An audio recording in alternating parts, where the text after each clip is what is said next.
Mwanasiasa wa chama cha Demokrasia na Maendeleo Chadema, Godbless Lema, anadaiwa kuzuiwa katika mpaka wa Namanga alikokuwa anafanya taratibu za kusafiri kwenda Nairobi nchini Kenya. Kwa mujibu wa Lema, safari yake kwenda jijini humo ni kwa ajili ya kufanya matibabu ya maradhi yanayomsumbua, lakini alipofika mpakani akaambiwa hawezi kusafiri. Hata hivyo, ilidaiwa saa 3 baadaye hati yake ya kusafiria ilishikiliwa na idara ya uhamiaji na akaelekezwa kurejea nyumbani kwake. Tukio la Lema linakuja wiki 3 baada ya kiongozi mwingine wa chama hicho, Amani Golugwa, azuiwe kusafiri kwenda Brussels nchini Ubelgiji kuhudhuria mkutano wa shirika la Umoja wa Demokrasia Duniani IDU katika uwanja wa ndege wa Julius Nyerere, Dar es Salaam. Kwa mujibu wa taarifa ya polisi, kukamatwa kwa Golugwa ni kutokana na tabia yake ya kuingia na kutoka nchini mara kwa mara bila kufuata taratibu za kisheria.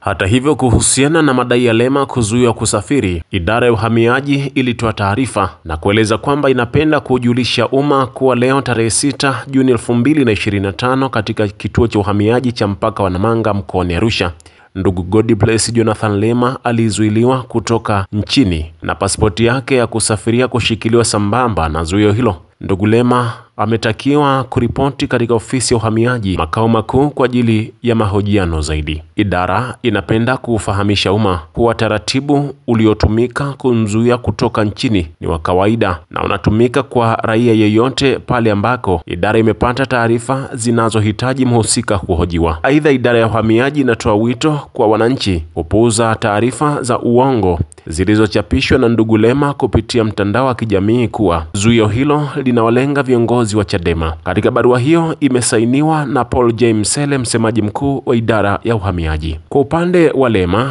akizungumzia kwa kina kuhusiana na jambo hilo, amedai alifika Namanga saa 6:30 mchana na kuanza michakato ya kumwezesha kusafiri kwenda nchini Kenya kwa ajili ya matibabu. Baada ya kuonyesha hati ya kusafiria, amedai alitakiwa kufanyia ukaguzi wa sura na alama za vidole, ndipo alipoambiwa kuwa yeye ni miongoni mwa walio katika orodha ya wasiotakiwa kusafiri kwenda nje. Amedai hajafahamu kwamba ni muda gani ataruhusiwa kusafiri kwa sababu waliomzuia wamemwambia wanasubiri maelekezo kutoka kwa viongozi wao. Awali, kabla ya kuzungumza, Lema aliandika katika ukurasa wake wa X akisema alipofika mpakani hapo kwa ajili ya kusafiri kwenda Nairobi, alipokuwa anafanya utaratibu wa safari, aliambiwa kuna zuio la viongozi wa Chadema kusafiri kwenda nje ya Tanzania. Niko katika ofisi za uhamiaji na subiri maelekezo kutoka juu. Wasiwasi ni mkubwa sana na mashaka. Siku moja haya mambo yatakwisha kabisa, ameandika Lema. Baadaye mbunge huyo wa zamani wa Arusha mjini aliandika tena katika ukurasa wake huo akidai amezuiwa rasmi na hati yake ya kusafiria imechukuliwa. Hati yangu imechukuliwa na sasa napaswa kurudi nyumbani Arusha. Kwa maelezo zaidi niende makao makuu ya uhamiaji Dodoma. Maumivu nilionayo ni makali sana. Nilipaswa kutazama upya afya yangu zaidi kesho Nairobi. Sasa siwezi tena kuendelea na safari,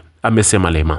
Amedai anaamini hicho alichokiita mateso na wasiwasi vitaisha na kamwe havitaendelea kwa vizazi vijavyo. Hata watoto wa watesi wetu hawapaswi kuishi hivi. Nilitaka kuwachukia uhamiaji, lakini nafikiri hawana kosa lolote. Huu wito nimeuchagua ni mgumu sana kwangu na familia yangu yatapita, amesema Lema. Alipoulizwa alijuaje iwapo kuna madai ya kuwepo zuio la viongozi wa chama hicho kusafiri nje ya Tanzania, Lema amejibu aliambiwa na kaimu naibu katibu mkuu bara, Amani Golugwa. Kwa mujibu wa Lema, Golugwa alidai kuzipata taarifa hizo baada ya kuzuiwa kwenda nchini Ubelgiji. Mei 13 mwaka huu, Golugwa alizuiwa na kushikiliwa na jeshi la polisi katika uwanja wa ndege wa Dar es Salaam alikokuwa akifanya taratibu za kusafiri kwenda nchini Ubelgiji kushiriki mkutano wa IDU. Taarifa ya jeshi hilo ilikiri kumshikilia kwa tuhuma za kusafiri kwa siri kwenda na kurudi nje ya Tanzania. Katika taarifa kwa umma iliyosainiwa na mkurugenzi wa mawasiliano na uenezi Brenda Rupia, imetoa wito kwa mamlaka husika kumrudishia Lema hati yake ya kusafiria, pia imruhusu kuendelea na safari. Hii sio tu kwa Lema bali ni kuvunja haki ya kikatiba kwa raia wowote wa Tanzania. Tunausihi umma, asasi za kiraia